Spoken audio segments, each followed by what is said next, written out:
Salut. Eh bien écoutez, depuis longtemps je voulais faire une petite vidéo et essayer de faire un suivi de la restauration de ce nouveau projet qui est un cabriolet 64,5 Mustang, Ford Mustang. Et ce cabriolet a la particularité d'être le 11 millième, la 11 millième Mustang fabriquée le 10 avril 1964. On appelle les 64,5 jusqu'en août 64. Et sa particularité, c'est que la Mustang officiellement est sortie le 17 avril 1964. 22 000 exemplaires ont été vendus le premier jour. Donc, elle fait partie des voitures vendues le premier jour de la mise en vente des Mustangs.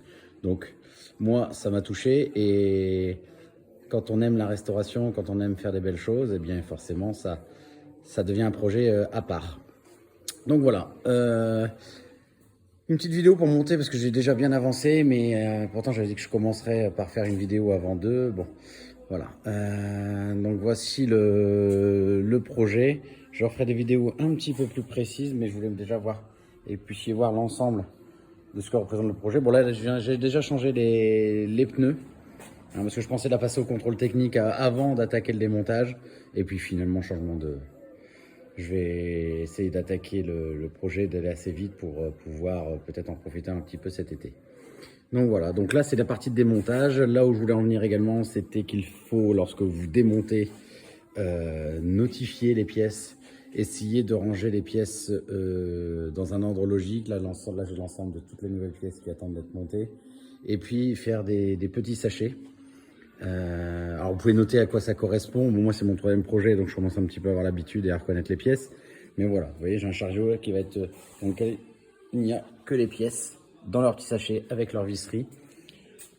Une boîte dans laquelle vous allez pouvoir ranger tous les petits détails, et comme ça vous ne perdez rien, parce que ça c'est quand même... Et ensuite, concernant le démontage en lui-même, eh bien, ça ne fait que de petites astuces. Faut dire que même en 64, on a l'impression que nous, à notre époque, on a tout inventé, mais ils avaient des techniques de montage, voilà, qui nécessitent de les avoir pour démonter, parce que c'est pas toujours évident. Là, j'ai découvert un exemple, par exemple, en démontant, que j'avais une fuite d'huile au niveau du vérin de la capote électrique. Donc là, bon, j'en ai recommandé deux, tant qu'à faire. Je vous conseille de faire la même chose, c'est-à-dire si vous en avez un, changez les deux. Parce que quand tout est remonté, c'est quand même une sacrée galère d'aller redémonter tout pour un vérin qu'on aurait pu changer au préalable. Donc c'est un peu d'argent, mais sur la longueur, vous y retrouverez. Et puis ensuite, la sellerie qui sera à refaire. Donc là, on déhousse, on change les mousses. Les mousses sont là-bas, je ne sais pas si vous les voyez bien. Et puis, voilà. Et après, on réhousse. Bon, bref, un projet, c'est pas du jour au lendemain, mais il faut surtout bien tout classifier, savoir où on va, essayer de faire les choses un petit peu dans l'ordre. Et une fois le démontage acté, les pièces classifiées, eh bien on attaquera le ponçage, où là on peut voir ici par exemple, je sais pas, je vais essayer de faire de zoomer si on arrive à le voir.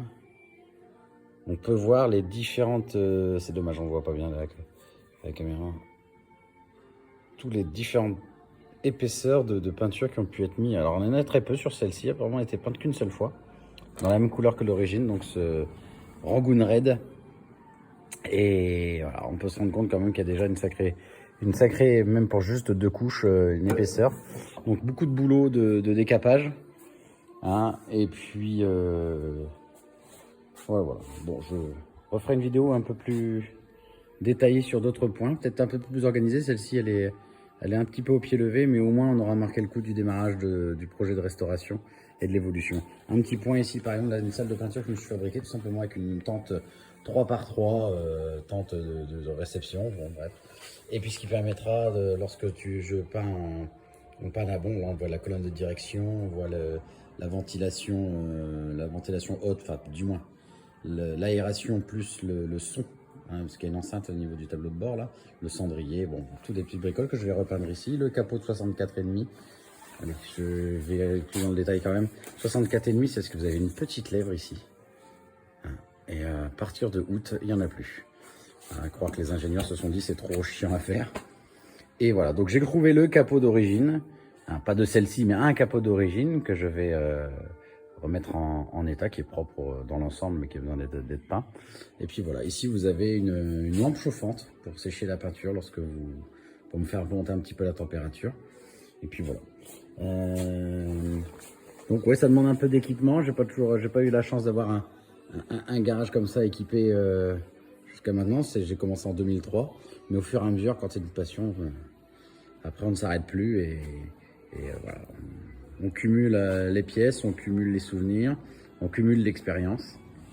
Et voilà, et après c'est que du bonheur, que du bonheur. Donc voilà, bon, je vais m'y remettre et puis j'essaierai de faire partager l'évolution de ce projet assez rapidement.